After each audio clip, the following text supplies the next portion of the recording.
4 صفات پیدا کریں تو خسارے سے بچ سکتے ہیں۔ انداز دیکھیے، ارشاد فرمایا والعصر، رب فرماتا ہے مجھے زمانے کی قسم۔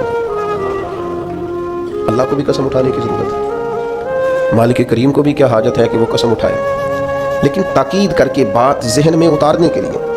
انسان کا مزاج ہوتا ہے نا، جس بات پہ قسم اٹھائی جائے اس کو انسان سمجھتا ہے زیادہ پکی ہے، تو طبع انسانی کے مطابق بات کی، فرمایا والعصر، زمانے کی قسم ہو۔ انسان کو پیدا کرنے والا رب قسم اٹھا کے انسان کی ایک بات کرتا ہے، والعصر، مجھے قسم ہو زمانے کی، ان الانسان لفی خسر، انسان کو پیدا کرنے والا رب فرماتا ہے بے شک انسان خسارے میں، گھاٹے میں، نقصان میں۔ لوگ اس کو کہہ رہے ہیں بڑا سیٹ ہے، لوگ کہہ رہے ہیں بڑا کامیاب، یہ بھی کہہ رہے ہیں اللہ کا بڑا شکر ہے، لیکن پیدا کرنے والا رب، انسان کو بنانے والا، اس کو جاننے والا رب فرماتا ہے مجھے زمانے کی قسم ہو یہ نقصان میں ہے۔ اور خسارہ اس خسارے کو نہیں کہتے ہیں کہ لوگ کہتے ہیں میں نے کاروبار کیا تھا تو نفع نہیں ہوا، نقصان ہوا۔ خسارہ اس خسارے کو کہتے ہیں جو اصل مال بھی ضائع ہو جائے، راس المال بھی ضائع ہو جائے تو کہتے ہیں خسارہ ہوا ہے، یعنی اس کے پاس جو تھا اس میں بھی یہ خسارے میں، کہ یا اللہ سارے خسارے میں ہے؟ فرمایا نہیں، الا الذین آمنوا، جن میں 4 صفتیں پائی جائیں وہ نہیں خسارے میں۔ ان میں پہلی صفت یہ ہے کہ الا الذین آمنوا، بے شک وہ لوگ جو ایمان لائے، مگر وہ لوگ جو ایمان لے آئے، جن کا ایمان مضبوط ہو، جن کا عقیدہ ہو کہ اللہ ہمارا رب ہے، وہی پیدا کرنے والا ہے، وہی رزق دینے والا ہے، اسی کی تقدیر کا غلبہ ہے، رب کریم ذرے ذرے کو جانتا ہے، اللہ تعالیٰ نے جس حال میں رکھا ہے یہی حال میرے لیے بہتر ہے۔ انسان محنت پوری کرے، نتیجہ اپنے رب پہ چھوڑ دے، اسباب سارے جمع کرے، بھروسہ اپنے اللہ تعالیٰ پہ کرے، عقائد کے لحاظ سے پختہ ہو، اور پھر اس کا عقیدہ ہو کہ بعد از خدا بزرگ تو ہی قصہ مختصر، کائنات میں سب سے عرفہ والا، عظمتوں والے، شانوں والے، بلندیوں والے، رفتوں والے، کائنات کے امام، نبیوں کے امام، رسولوں کے امام، فرشتوں کے امام، محبوب مطلق اگر کوئی ہے تو جناب محمد رسول اللہ ہے صلی اللہ تعالیٰ علیہ وسلم۔ سب سے اولا ہو اعلیٰ ہمارا نبی، سب سے بالا ہو اعلیٰ ہمارا نبی، اپنے مولا کا پیارا ہمارا نبی، اور دونوں عالم کا دھولا ہمارا نبی۔ نظریاتی پختگی حاصل ہو، عقائد پختہ ہو، ایمان میں عقائد پوری طرح داخل ہے، عقائد اہل سنت کا پابند ہو بندہ۔ پھر ایک اور بنیادی عقیدہ ہے، اسی ضمن میں سارے عقائد آ جاتے ہیں، فرشتوں پر بھی ایمان ہو، اللہ کے تمام انبیاء پر ایمان ہو، اچھی بری تقدیر پر ایمان ہو، لیکن ایک بنیادی عقیدہ جس کو عقیدہ آخرت کہا جاتا ہے، اس پر انسان کا ایمان ہونا بڑا ہی ضروری ہے۔ اگر آخرت پر ایمان کمزور ہو جائے تو دنیا میں جتنے بھی عمل ہم کرتے ہیں یہ سارے کمزور ہو جائیں۔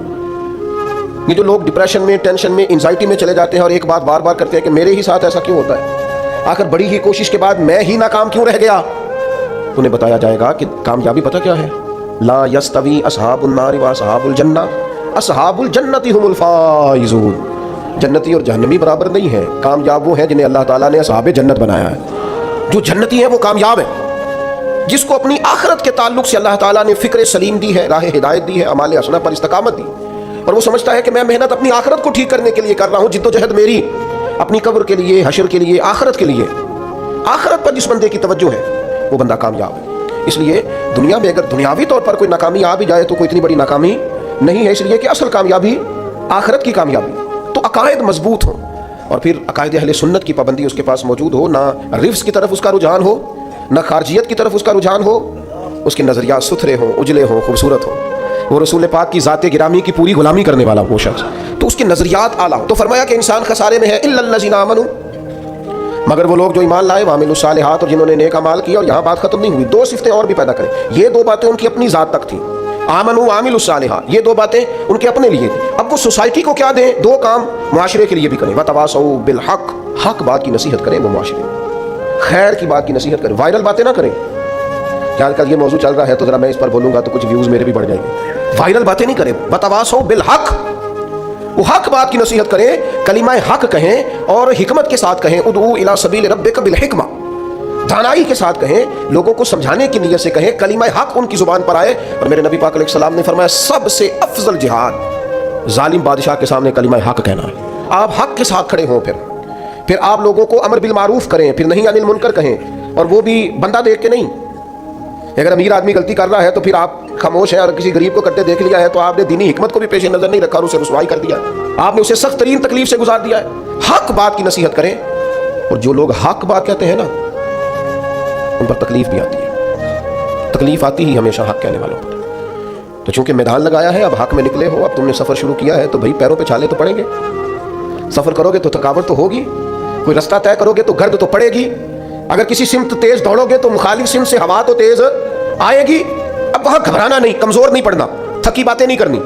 اب ایسا نہ ہو کہ تم نے معذرت خواہانہ رویہ اختیار کیا، وتواصوا بالحق،